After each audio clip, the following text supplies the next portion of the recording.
আসসালামু আলাইকুম। আজকে যে রান্নাটা করব সেটা হচ্ছে রুই মাছের রসা। আর মাছ দেখো একদম তাজা, একটু পানিতে রেখেছিলাম, এরপরে মাছটাকে খুব ভালো করে কেটে নেওয়া হচ্ছে। আর অনেক বড় রুই মাছ, দুইটাই অনেক ভালো করে আগে ধুয়ে নিয়েছি। আঁশটে ছাড়ানোর পরে খুব ভালো করে ধুয়ে এরপরে আবার কাটা হচ্ছে। কাটা শেষ মাছগুলো, এখন আবার ভালো করে ধুয়ে নিতে হবে। আর অবশ্যই লবণ দিয়ে মাছ ধুলে সেই মাছ খেতে খুব মজার হয়। আর এবার লবণ, ঝালের গুঁড়া আর হলুদের গুঁড়া দিয়ে মাছটাকে একটু মাখিয়ে রাখতে হবে। আর মাখিয়ে রাখার পরে এটা ভালো করে ভাজতে হবে। আর আজকে যেহেতু বানাবো রুই মাছের রসা, তো সেই জন্য এই মাছটা খুব বেশিও ভাজা যাবে না, আবার কমও ভাজা যাবে না, একটা লাল লাল ভাজা আর কি। খুব বেশি ভেজে ফেললেও টেস্ট থাকবে না, কম ভাজলেও এটা হবে না। কড়াইতে তেল গরম করা হচ্ছে। আর তাজা মাছ ভাজার সময় একটু লেগে যেতে পারে, সেই জন্য একটা মাছ আগে ভেজে দেখা হচ্ছে কি অবস্থা। একে একে সব মাছগুলোকে খুব ভালো করে ভাজা হচ্ছে।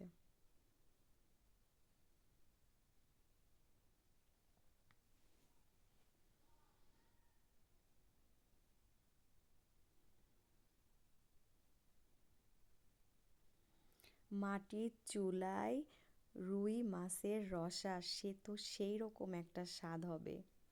আর মাটির চুলায় সব কিছুর স্বাদ দ্বিগুণ করে ফেলে। আর মাছ ভাজার তেলের মধ্যে আরও তেল দেওয়া হচ্ছে, তেল দেওয়া হবে আর কি। এরপরে এই তেলের মধ্যে দেওয়া হচ্ছে পেঁয়াজ কুচি। পেঁয়াজ কুচিটা যখন বাদামি হয়ে আসবে, ঠিক তখনই সব মশলাগুলোকে অ্যাড করতে হবে। আর এখানে পেঁয়াজ কুচি যখনই বাদামি হয়ে গেছে, তখনই এখানে যে মশলাগুলো দেওয়া হয়েছে সেটা হচ্ছে আদা বাটা অল্প পরিমাণ, রসুন বাটা অল্প পরিমাণ, জিরা বাটা, ধনিয়ার গুঁড়া, মরিচ গুঁড়া, হলুদের গুঁড়া আর একটুখানি গরম মশলা, যেটাকে বলে দারচিনি। বেশি দেওয়া যাবে না, আবার বড় রুই মাছ একটু দিলে বেশ মজার হয়।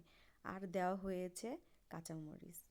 মশলাটাকে খুব ভালো করে কষিয়ে নেওয়ার পরে দেওয়া হয়েছে ঝোলের পানি পরিমাণ মতো। আজকে যে রুই মাছের রসা হবে, এটা বেশি ঝোলও হবে না, আবার কম ঝোলও হবে না। আর এই রান্নাটাতে বেশি মশলা দেওয়া যাবে না। যখন ঝোলের পানিতে বলক চলে এসেছে, তখন দেওয়া হচ্ছে মাছ।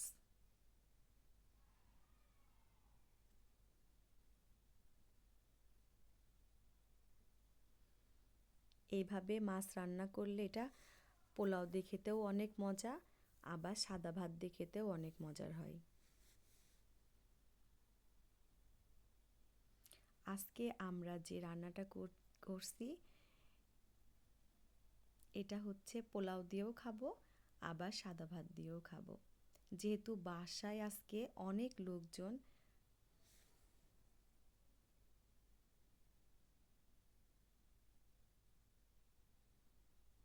সেই জন্যই মাটির চুলাতে রান্না করা হচ্ছে, বড় কড়াইতে।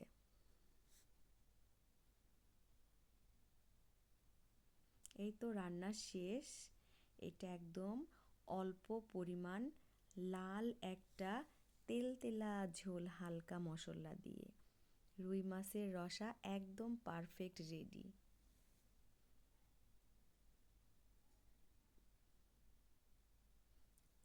এটা আমরা এখন পোলাও দিয়ে খাবো।